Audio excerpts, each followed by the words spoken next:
A U.S. senator proposes $1 million fine for using DeepSeek. Workday cuts 8.5% of its workforce for AI.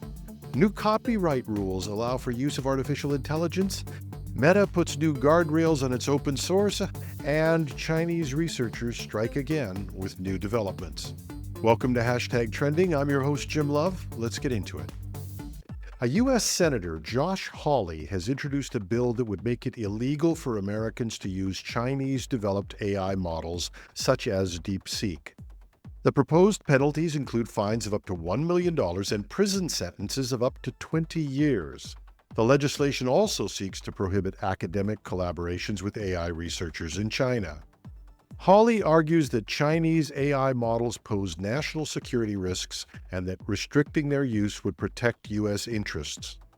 The bill aligns with broader efforts to limit China's influence in the technology sectors and encourage domestic AI development.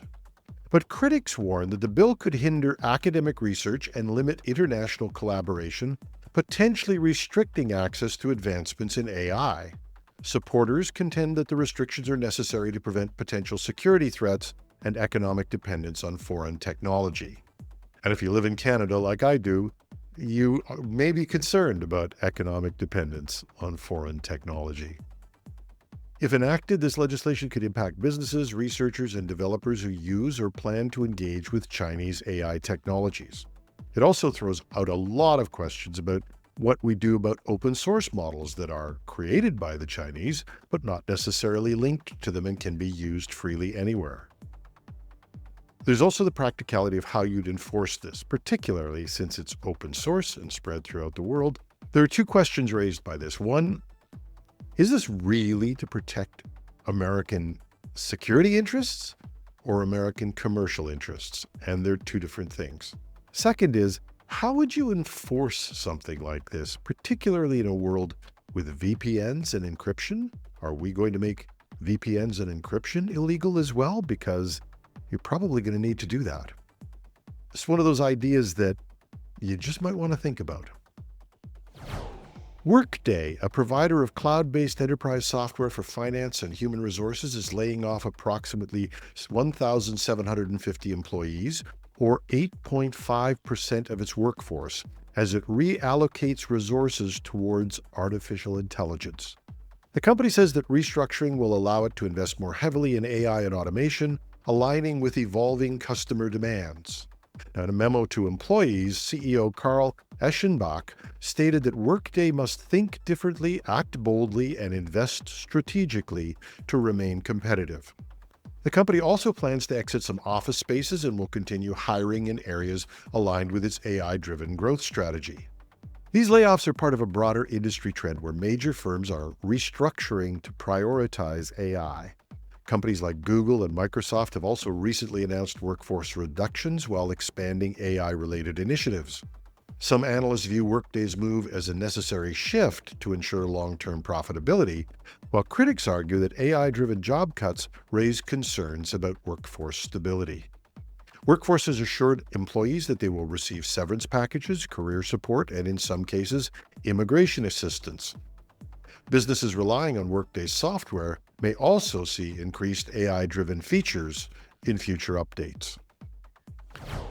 The U.S. Copyright Office has ruled that works created with the assistance of artificial intelligence can qualify for copyright protection, provided they include significant human creativity. This decision clarifies that AI-generated content alone does not meet copyright requirements. That's been established in the past. But human intervention in shaping and modifying AI output can establish legal authorship. The ruling comes amid ongoing legal and ethical debates about AI's role in creative fields. It strengthens the positions of artists, writers, and designers who use AI as a tool rather than a replacement, ensuring that their human contributions remain legally recognized. It also signals that merely prompting an AI model to generate content may not be enough for copyright protection. Instead, creators must demonstrate how their personal input influences the final work. The decision has broad implications for industries increasingly integrating AI into creative workflows. Businesses and professionals relying on AI-generated content will need to document their creative decisions carefully to secure copyright protection.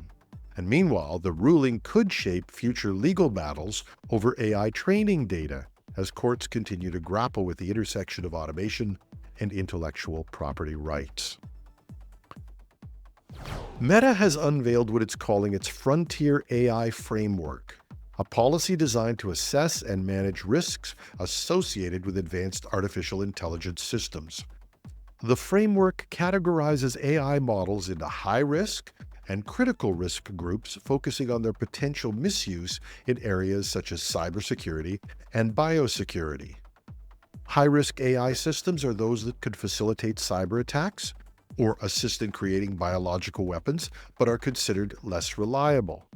Critical risk systems, however, pose a threat for catastrophic outcomes that cannot be mitigated in their deployment context. For high-risk systems, Meta plans to restrict internal use and delay public release until adequate safety measures are implemented. Development of critical risk systems will be held back entirely until their safety can be assured. Meta's risk assessment process relies on insight from both internal and external experts, acknowledging that the current evaluation methods lack robust quantitative metrics. The move comes amid increasing scrutiny of AI's potential misuse, especially as open source models become more widely available. By implementing the Frontier AI Framework, Meta aims to demonstrate its dedication to responsible AI development while distinguishing its approach from other open source offerings, such as DeepSeek, that have fewer safeguards, or even commercial offerings that don't have the safeguards required. In the document, Meta stated that we believe that by considering both benefits and risks in decisions about how to deploy and develop advanced AI, it is possible to deliver that technology to society in a way that preserves the benefits of the technology while also maintaining an appropriate level of risk. The policy comes amid growing scrutiny of AI's potential misuse, especially as open source models gain wider acceptance. A team from Shenzhen MSU BIT University has introduced the PD General Framework, an algorithm that accelerates peridynamic simulations. In small words, that's a method for modeling material fractures and damage. But it accelerates that by up to 800 times. Maximizing NVIDIA's CUDA technology, the framework optimizes the algorithm design and memory management, achieving these performance gains on, wait for it, consumer-grade GPUs like the NVIDIA RTX 4070. Now, peridynamic simulations are computationally intensive, and it limits their practicality for large-scale studies in fields such as aerospace, civil engineering, and defense. This PD General Framework efficiency allows these simulations to run on standard GPUs, reducing reliance on expensive high-performance computing clusters. The advancement could lead to more efficient material testing and development across various industries.